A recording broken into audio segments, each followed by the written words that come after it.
Alright, well, I've got a confession to make. I am a sucker for any paint that is metallic or sparkly or the best glow in the dark. So when I saw this new brand of watercolors that are all in metallic shades come up on Amazon, I had to try them. So let's open this up and have a look. Well, the typical happy or unhappy card. This brand is Tomorotec.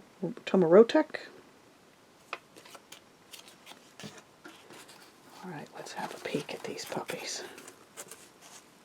Ooh, lots of very nice colors in here. And this set comes with the ever famous little water brush. Looks like we've got, you know, your standard low end,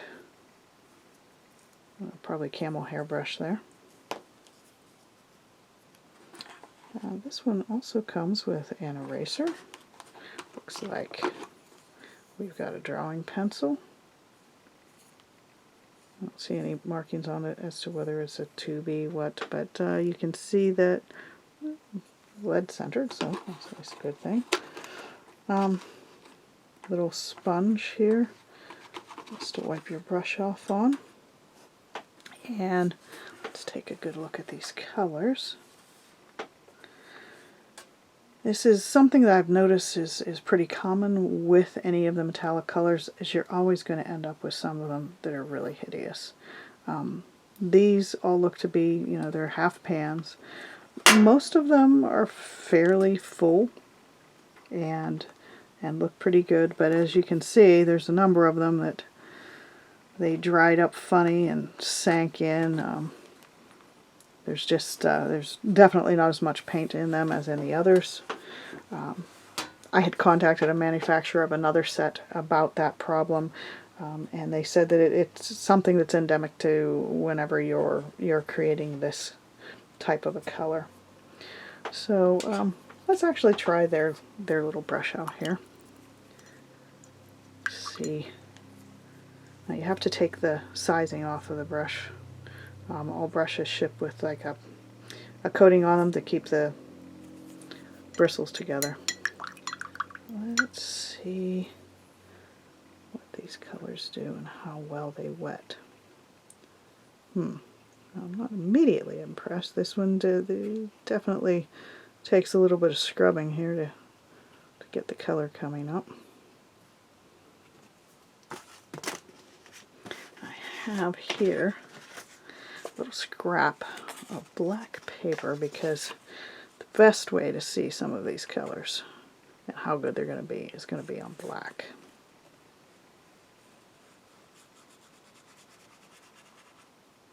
Well, it's got a good bit of shine to it. It's definitely a nice shiny, glistening color there.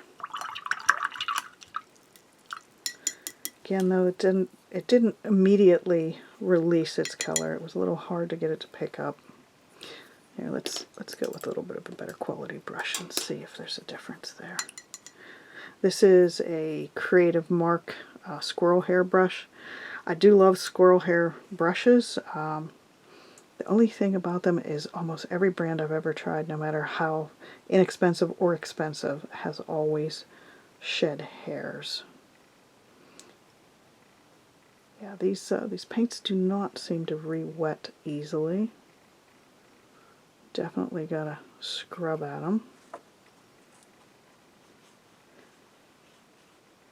But they do have a really nice glittery, I'm not sure if that'll show on the camera, but very nice glittery colors. So that of course makes me happy because if it's shiny, I like it. Let's try one of these colors that's really dented in badly. And again, you can see here I'm really having to scrub at this to actually get the color to re-wet. So I have other metallic watercolors that, you know, you just touch the water to them and they're super creamy and it's really easy to get the color up. You can see I'm just working and working on this one to get it to re-wet.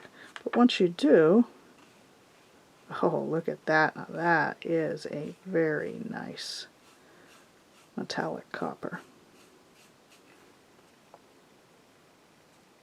Yeah, I'm not disappointed. I mean, you know, sure, you've got to work a little bit more on these ones to get them re-wetted, but I'm not going to say that that's something that's going to make me want to take any points away from this set. The colors do seem to be vibrant. Now, you know, obviously I'm not going to try every single color here for this really quick review video, but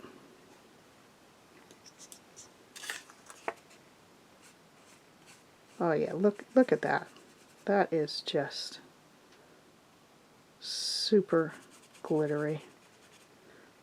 Really do like that. Let's try it though on some white paper. See what these look like. Because I do like to use the metallic and glitter colors of watercolor to give extra sparkly effects to some of the paintings that I do. And you can see the effect, you know, it's definitely going to be less on a white paper, but it's not unnoticeable. And actually, these kind of colors work really nice for, like, if you're doing a painting where there's water, and you can actually get some genuine sparkle, sort of a cheater's way of doing it, rather than just leaving the white of the paper. Now that blue one doesn't seem to have much shine to it. In fact, it's almost like a flat color on this white. But let's take it back to the black and see what it's like. Of course, I also didn't work that blue color up quite as much.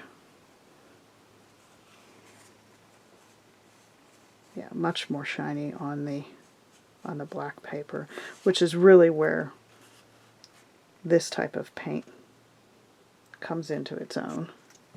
Now that we have this blue a little bit more wetted, let's try it again on the white.